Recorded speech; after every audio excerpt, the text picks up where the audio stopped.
Maharaja Lela Class, tapi jumlah pesanan dikurangi. Kilas balik ke Mei 2021, saat itu Menteri Pertahanan Malaysia, Datuk Seri Ismail Sabri Yaakob mengatakan bahwa pemerintah telah menyetujui Bowstate Group untuk melanjutkan proyek Littoral Combat System Maharaja Lela Class yang telah ditunda sejak 2019.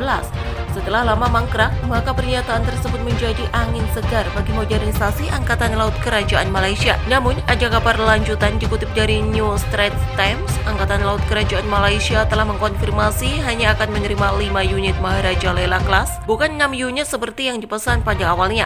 Vice Admiral Abdur Rahman Ayob telah mengkonfirmasi kepada pers Malaysia bahwa pengurangan tersebut dilakukan sebagai bagian dari upaya untuk melanjutkan proyek yang terhenti. Pengurangan ini karena masalah korupsi proyek yang mengakibatkan pembengkakan biaya dan penundaan konstruksi.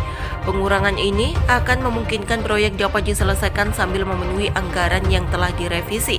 Pemesanan 6 unit Maharaja Lela Class dipesan dari galangan kapal Prancis Naval Group pada tahun 2011. Kemudian sebagai ahli teknologi konstruksi kapal perang dilakukan di Malaysia oleh galangan kapal Malaysia Bowstate Heavy Industries Corp sebagai bagian dari perjanjian transfer teknologi antara Malaysia dan Prancis. Tanda-tanda ada masalah pada proyek ini mulai tercium dari molornya jadwal peluncuran. Kapal pertama Maharaja Lela 2501 sudah diluncurkan sejak 31 Oktober 2017 dan setelah melewati tahapan sestrial dan beragam instalasi perangkat elektronik serta persenjataan, seharusnya Maharaja Lela 2501 sudah diserahkan ke AL Malaysia pada akhir 2019 lalu. Namun penyerahan Maharaja Lela 2501 molor cukup jauh. Fregat ini kabarnya paling cepat baru dapat diserahkan ke user pada tahun 2021 dan itu juga kembali molor, di mana tidak satupun Maharaja Lela Class yang telah diserahkan ke AL Malaysia.